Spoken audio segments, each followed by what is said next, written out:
Hello, everybody, and thank you for tuning in to the Liberty Report. With me today is Daniel McAdams. Daniel, it's good to see you. Good morning, Dr. Paul. Good. We have a special guest today, somebody who's been very successful in business, and I want to welcome right off our special guest, who's the CEO of Overstock, Patrick Byrne. Patrick, thank you for being with us today. Dr. Paul, it's an honor to be speaking with you again and your audience this time. Wonderful. Now, you have a very interesting, fascinating resume, and I won't go over it in detail, but interestingly enough, though, you are also a doctor, but you didn't deliver any babies. At least I don't know if you delivered any babies, but you did pretty well with your many degrees, but you have a PhD from Stanford. And your real PhD is your experience in business. That's fascinating. And also what has fascinated us is the fact that you have not only talked about the problems that we have, you actually have practiced it with your business and all. But understand that you were key to building Overstock, and that was in 1999. Could you give us a little brief update on that, your motivation? I mean, you 15 years or so has been very, very successful, and I don't imagine there were too many companies exactly like yours prior to 1999.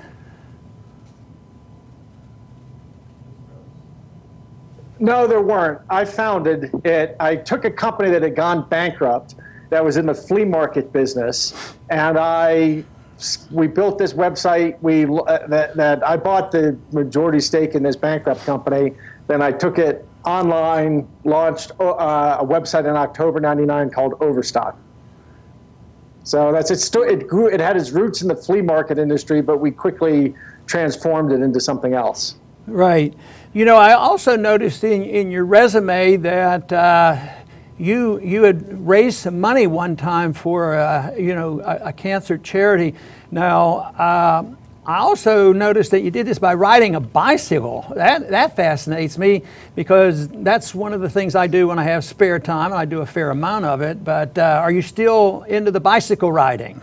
Well, I would say I was never really into it so much as I had cancer. I had cancer 3 times in my 20s. I basically spent a lot of my 20s in a hospital. Wow. And each time I got out of the hospital, I would bicycle across country. 2 of the times I went through Texas. And let me tell you, you see all at 10 miles an hour, 12 miles an hour with your panniers on, you see all of Texas that you want to see at 12 miles an hour, from El Paso over to Galveston and out. I've seen Texas up close and personal. Right. Well, I do want to ask one question, and Daniel will be following up with a question or two as well. But we saw recently there was a write-up about your company and you, and also Jonathan Johnson, who's the who's the chairman of the board, and it had to do with a policy that you have with your company. And of course it was down my alley, and of course we've communicated in the past on politics as well. I'm delighted to know that Jonathan is now running for the governorship of Utah, and we wish him well.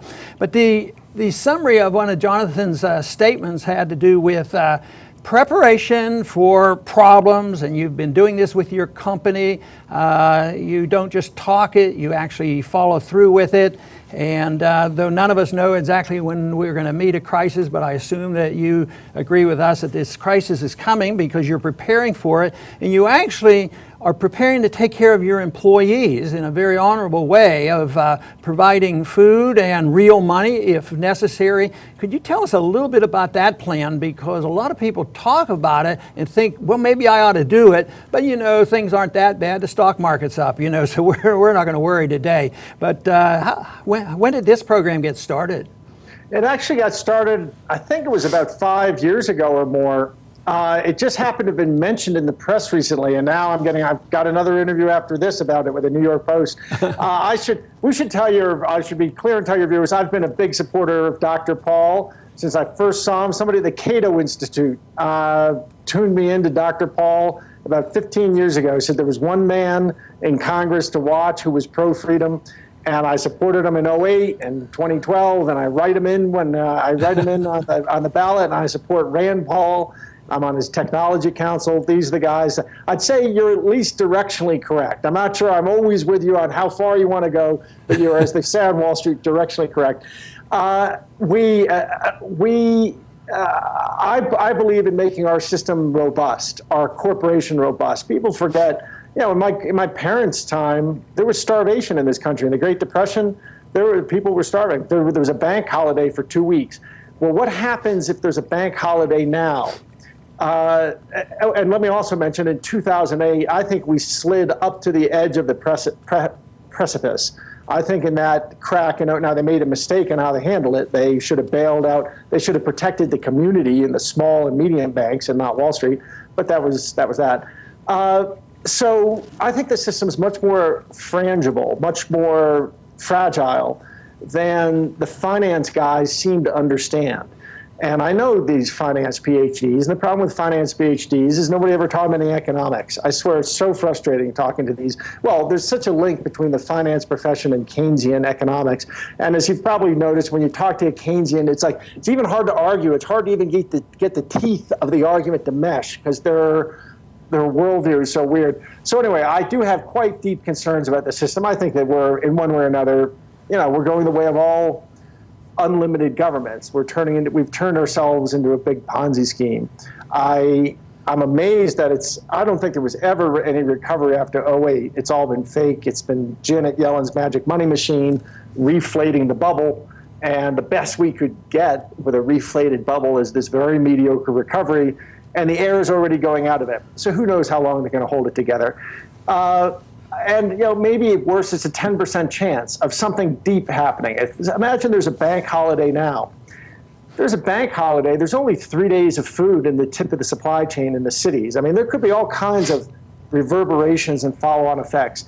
I wanted to make our company robust so it could survive, say, at least a 30 and maybe as much as a 90-day shutdown of the economy. And we've got food that would last all of our employees. Everybody has enough food for at least a month, and actually we could probably stretch it out 2 months or so full.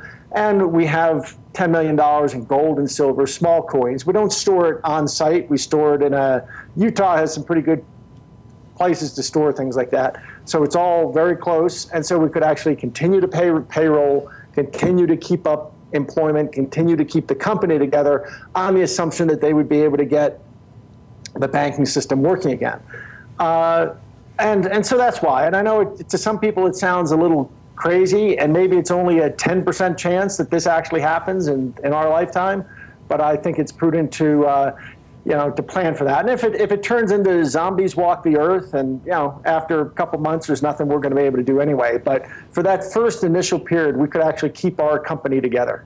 Well, that's great. I think Daniel has a question for you. Yeah, Dr. Byrne, this is Daniel McAdams. I run Dr. Paul's Institute for Peace and Prosperity. It's great to have you. I was working in Dr. Paul's congressional office in the 2008 and the 12 campaigns, and I can let you know that all of his congressional staff, and we were watching you and Greta Van Susteren in 2012, when you said you were going to write in Ron Paul, there was a big cheer that went through the Cannon office building, and that was all of us. I remember that. I remember this kind of strange look on her face. She said, Mitt Romney or Barack Obama, and I said, well, actually, I'm going to be writing in Ron Paul on Fox News. Yeah, her face dropped. Have they had you back on that program since then?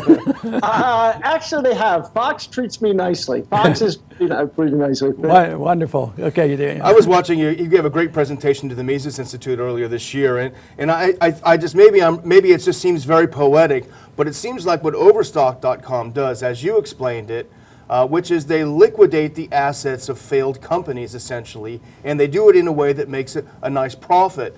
And it seems sort of poetic that that's what Dr. Paul and I'm sure yourself and a lot of others have said, that the federal government should have allowed to happen after the 2008 bust. They should have allowed these too big to fail banks and companies, General Motors and such, to be liquidated, to liquidate the debt. So I think it's kind of an interesting parallel with what you've been successful doing in the private sector. Yeah, thank you. And it is true. A controlled liquidation is better than letting the Ponzi scheme build up and then burst and wipe everybody out. And, it isn't like these companies go away when they're liquidated. They just end up with different owners, and there's different shifting around of assets and who owns what. And then it can actually go forward, and there can be real growth and real prosperity. But if you just prop everything up, that's not possible. The Federal Reserve is a subject I've talked about, and you have talked about as well, in monetary policy. But, the real reason we have a Federal Reserve is to finance big government, to pay the bills, the deficits. You can't collect taxes directly. But to me, one of the reasons the Federal Reserve creates this mess that we're in now is the fact that they do create a bubble when people think things are going well, and then there has to be a correction. But the key to this will be the interest rates that they manipulate. Do you basically adhere to that theory, or is that one where you would raise a few questions? Oh, no, you're exactly correct. You're exactly correct. It's kind of funny. You and I are old enough to remember the Soviet Union right. And how we used to laugh that the Soviet Union didn't have prices. There was a planning agency called Gosplan. And there was a big building in Moscow with thousands of people sitting at giant ledger books planning 23 million prices. 23 million, the price of each screw that goes into the drawer and that desk. Everything was planned and by central planners. And what a silly way to try to run a society that is. And yet we see that. Yet in our society, the single most important price there is the price at which we discount the future against the present. And that price in our society is set by planning bureaucrats, mandarins, in a central planning agency called a central bank, known as the United States Federal Reserve. So we can look at the Soviets and see what a nut job way it is to try to run their country, but we're doing it with the most important price we have. And of course, there's all kinds of political pressures to make that price lower than it would be in a natural condition if you just had savers and borrowers finding equilibrium themselves.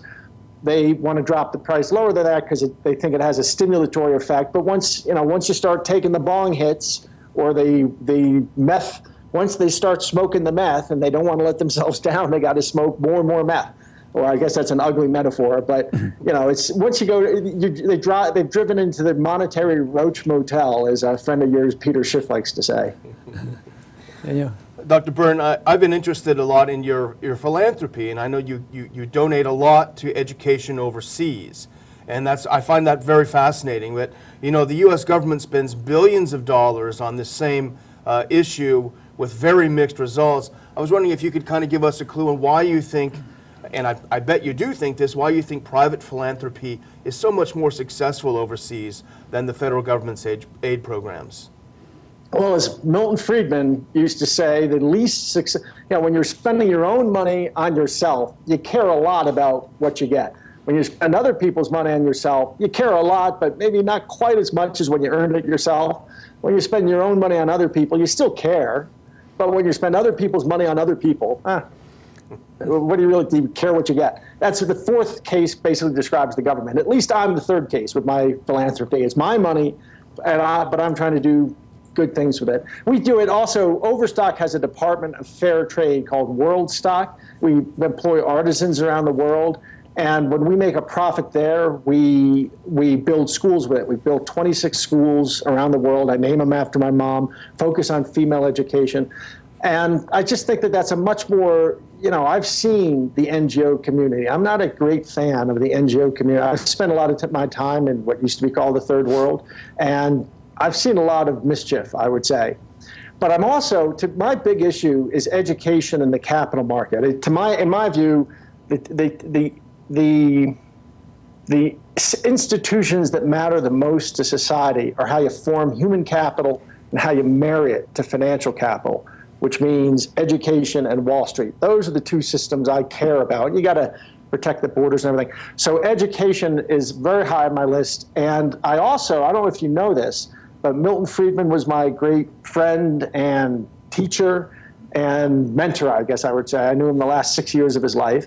And at the end of his life, he asked me to step in and run the Milton and Rose Friedman Foundation. So I run I'm the chairman of the Milton and Rose Friedman Foundation, which fights for educational choice.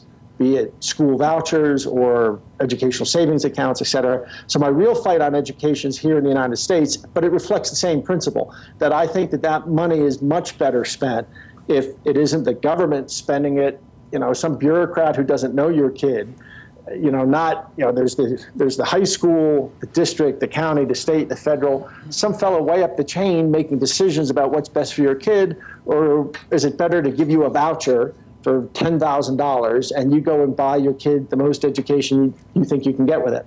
That strikes me as a much better system. In fact, go ahead. Yeah, well, I was going to bring up another question dealing with the banks. In the recent crisis, there was one country that treated the crisis a little bit differently than others, and that was Iceland. And I don't know whether you care to comment on this, but it seems like they didn't do what we did and so many other countries did, and they treated the bankers differently. Do you care to make a comment on that? Yeah, well, they put some of them in jail. Incidentally, which we did 25 years ago in the S&L crisis. A very fine man named William Black, he's now a University of Missouri law professor, but he worked on the S&L crisis, and they put 1,000 people away in jail. And that was a $100 billion crisis. This crisis of '08, I don't think history will ever know how big this really was. Many trillions, maybe over 10 trillion. Nobody really went to jail for it. Iceland people went to jail. They let people go bankrupt. They let the system play out as it was supposed to. They didn't bail everybody out. You make your bets, you take your chances. We're going to have to close in a little bit, but I did want to ask one question for you to give us an assessment. When we talk about the future, it's a little more difficult, and I know you know that there's a limit to what we can do about predictions about what's going to happen tomorrow or even next week. But I think we sort of have an agreement that we're facing a crisis. There has to be a correction, and it's going to be serious. But can you project on what you think might start this, or when it might start this? Or do you think this is so unknown that we just have to wait and see? Do you see something on the short-term horizon? Well, it's a great question. Deep down, my answer is, it's like I see a bridge out there, and the bridge was built to hold 100 trucks capacity, and there's now 800 trucks on it. And you ask me, oh my God, how long is that going to last? I said, I don't know. But I can't. Is the next truck going to break it? I don't know. I didn't think it would get 800 on it. I thought it would have broken long ago. I'm amazed that it didn't break. So it's awful hard to make a prediction on things like that. But there's an awful lot has to go right for us to. It has to continue going right for us not to have a real systemic crisis. I would imagine ultimately there'll be probably some, maybe some archduke gets shot somewhere, a war breaks out. You see this war planning for Europe. I don't think that what's happened I don't think the U.S. has played its hand very productively in the Ukraine in the last few years. Anyway, it could be war, it could just be a general economic, when they can't hide, probably what it will be is when they can't gin up the numbers anymore. I think they're doing an awful lot of reckless things to disguise from the public how bad, how fragile the real economy is. And so they keep saying, well, we're going to raise interest rates when unemployment gets beneath 6%, or, well, it's now down to 5%, and they didn't raise it. Well, they keep on, it's a big kabuki dance they're going through. At the beginning of the year, the question was, were they going to raise rates in January or March? And then in March, March is June, and then June or September. Now they're saying December. Deep down, I don't think they can. I think that the most we can afford to pay is 0. I think that's the most the economy can afford to pay. I think it's more likely.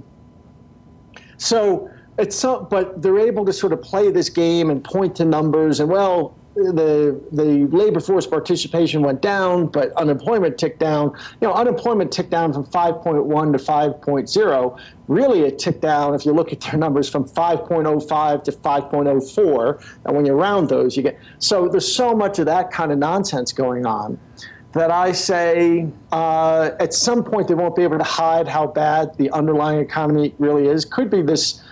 We're sitting on the front row of the economy. We get to see all kinds of activity at Overstock day by day, and we see some real shifts in consumer spending that in previous years has indicated a secular change in the economy. So if this Christmas turns out to be very weak, for example, at some point they're not going to be able to disguise it. And then when they go with QE4 or negative interest rates, or they start doing bail-ins, whatever they're going to do, I think at that point you start running the risk that things get away from them. Thank you very much. I want to thank Patrick for being with us today, and appreciate your time. Thank you, Ron. Nice to see you again, sir. I'd like to make a statement a little bit to our viewers right now, though, because I think what we've just heard is a story of what we ought to do for ourselves. I mean, Patrick has done it for his company, and he's doing for his employees, and he's preparing. He practices what he preaches. He knows economics, and he knows there's trouble ahead. And I think this is what we should be talking about. Each and every one should be taking care of oneself. And a lot of times people, the majority of the American people right now are receiving benefits, both business people and, the welfare class. And they think the government's always going to be there. But the limitation is the money, is the system. When does the money quit working? Now, Patrick and Overstock, their company, realizes that under these conditions, the dollar bills might not be available and they might not work, and therefore they're planning to use gold. And it's not like they can plan for 10 years and survive for 10 years, but they can tide themselves over. But I think every one of us have a responsibility to ourselves and to our family to prepare and to be well versed. So I think the lesson that Patrick has given us today is something that we can apply, to ourselves so that we too are prepared. Because I've argued the more that are prepared at the time of the crisis, the better off all of us will be. If just a few of us are prepared, it won't be nice. But I think that the more and more who understand the issues, and especially for the rebuilding of the economy, unfortunately, we haven't rebuilt our economy. We have perpetuated all the mistakes that caused the crisis of 08 and 09. So this is crucial that we understand economic policy and be determined to be willing to take care of ourselves and help others to understand exactly what's going on. I want to thank everybody for tuning in to the Liberty Report, and come back soon.